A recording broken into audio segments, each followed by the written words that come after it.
अस्सलाम वालेकुम। मेरा नाम है गौस कुंदल। कभी सोचा नहीं था इस तरह की वीडियो भी बनाऊंगा।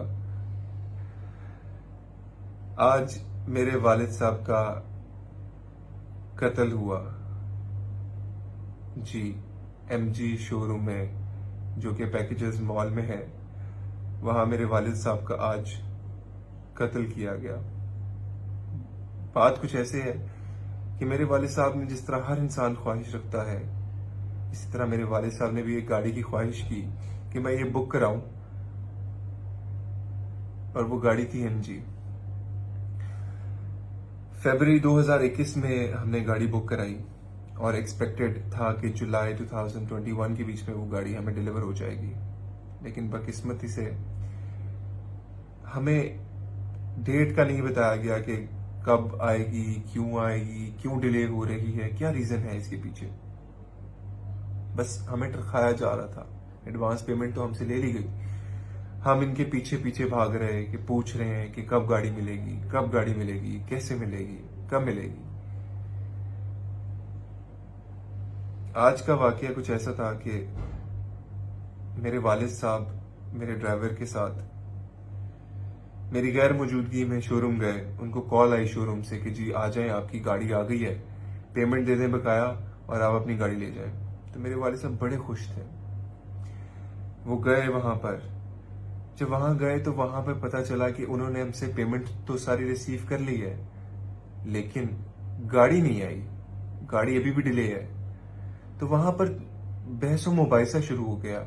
वहां के जो जीएम थे, जो वहां के, स्पेशली मैं इस वीडियो के बीच में जो बताना चाह रहा हूं आपको, जिस वजह से मेरे वालिद साहब का कत्ल हुआ, वो वहां के जीएम थे। जिस इंसान ने मेरे वालिद साहब के साथ वहां पर इतनी बदतमीजी की कि मेरे वालिद साहब आपे से बाहर हो गए। उनसे उनसे रहा नहीं गया और वो वहां से बाहर निकल आए।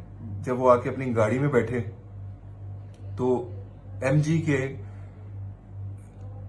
गार्ड्स, जीएम समेत मेरे वालिद साहब की गाड़ी को घेर कर खड़े हो गए। और ये लगभग 15 से 20 लोग थे जिन्होंने मेरे वालिद साहब की गाड़ी को घेर लिया। और उसको घेरने के बाद मेरे वालिद साहब को वहां से निकलने नहीं दिया।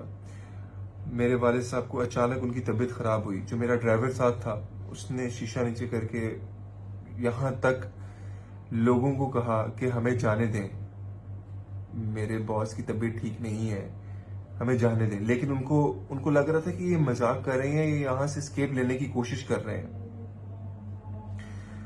उन्होंने बहरहाल वहां से जाने नहीं दिया। उन्होंने देखा कि तबीयत खराब हो रही है, एक्टिंग कर रहा है, जो भी कर रहा है, उन्होंने कहा इसको तो हम बताते हैं। जब उन्होंने देखा कि वाकई इनकी तबीयत नासाज हो गई है, वो डिटेन होने के बावजूद वो वहां पर गाड़ी में बैठे हुए हैं और हम उनको घेर के खड़े हुए हैं और हम उनको बाहर नहीं जाने दे रहे। उन्होंने ये सब देखा, लेकिन उसके बावजूद भी वो हिले नहीं वहां से। जब तक मेरे वालिद साहब, उनकी आखिरी सांस नहीं रह गई, तब तक वो वहां से हिले नहीं। इस तरह उन्होंने मेरे वालिद साहब का वहां पे कत्ल किया। ये जो जीएम है एमजी मोटर्स के, मुझे नहीं समझ आ रही मैं किस तरह से ये बात करूं, मैं किस तरह से समझाऊं, मेरे जज्बात, मेरे एहसास मैं किस तरह से आपके आगे रखूं। ये जो जावेद अफरीदी साहब बड़े वादे करते फिरते हैं लोगों के साथ, बड़ी गाड़ियों के ख्वाब दिखाते हैं लोगों के पैसों के ऊपर, आप जो इतनी बड़ी माफिया खोल के बैठे हुए हैं, कोई एहसास नहीं है इनको, किसी का, किसी इंसान का एहसास नहीं है इनको। ये तक नहीं पता कि किसको किसकी गाड़ी देनी है या किसकी नहीं देनी है। ये सिर्फ पैसे बना रहे हैं, लोगों से पैसा इकट्ठा कर करके अपनी जेबों में डाल रहे हैं। लोगों को टरखाया हुआ है इतने अरसे से, इतने सालों से, इतने अरसे से टरखाया हुआ है कि लोग पागल हो गए हैं, इनके पीछे मजबूर हो गए हैं कि इनका इंतजार करें बैठ के कि कब ये हमें हमारे पैसों की गाड़ी हमें देंगे। इन्होंने मेरे वालिद साहब का वहां पर कत्ल किया है।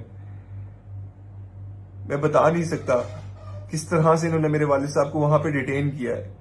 ये वहां के जो पैकेजेस के गार्ड्स हैं, आप उनसे जाके पूछें, वो आपको बताएंगे कि वहां का असल वकुआ क्या था, वो आपको बताएंगे। मेरे पास एक वीडियो भी है, मैं वो भी अटैच करूंगा इसके बीच में, जिसमें वहां के पैकेजेस मॉल के गार्ड बता रहे हैं मुझे कि असल हुआ क्या था वहां पर। किस तरह से जो जीएम है एमजी के, उन्होंने मेरे वालिद साहब को डिटेन किया, मेरे वालिद साहब का किस तरह से उन्होंने कत्ल किया वहां पर, कि एक प्राइवेट फोर्स, प्राइवेट गार्ड्स के साथ मेरे वालिद साहब को घेरा और उनको वहां से जाने नहीं दिया जब तक देखा नहीं कि वो बेहोश नहीं हो गया, वो घिर नहीं गया, तब तक वो वहां पे खड़े रहे डट के। उनको लगता रहा कि एक्टिंग कर रहा है। वो जैसे बेहोश हुए तो मौका देखते साथ ही फौरन फरार हो गए वहां से। मैं किस्मत मेरी खराब कि मैं वहां पर उस वक्त मौजूद नहीं था। मुझे नहीं पता था कि कुछ भी ऐसा हो रहा है, कुछ वाकया ऐसा हो रहा है। मुझे मेरे ड्राइवर ने फोन किया, उसने मुझे बताया कि गौस भाई जल्दी पहुंचे, साहब को सांस नहीं आ रहा। और मैं वहां पर पहुंचा, मुझे नहीं पता था कि वहां पे सिनेरियो एग्जैक्ट क्या है।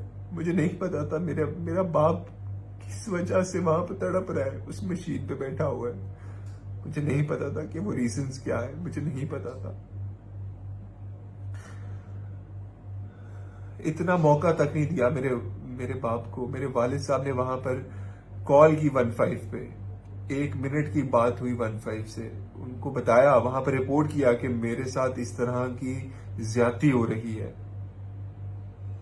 ये रिकॉर्ड हुई हैं चीजें, ये ऑन रिकॉर्ड चीजें जो मैं आपको बता रहा हूं। मुझे इससे कुछ नहीं चाहिए, मुझे कुछ नहीं चाहिए। मुझे मेरे वालिद साहब के कत्ल का इंसाफ चाहिए, ताकि ये आइंदा आने वाले वक्त में किसी के वालिदैन या किसी के बच्चों के साथ इस तरह ना हो, जिस तरह से ये माफिया, जिस तरह से इस माफिया ने मेरे वालिद साहब का कत्ल किया है।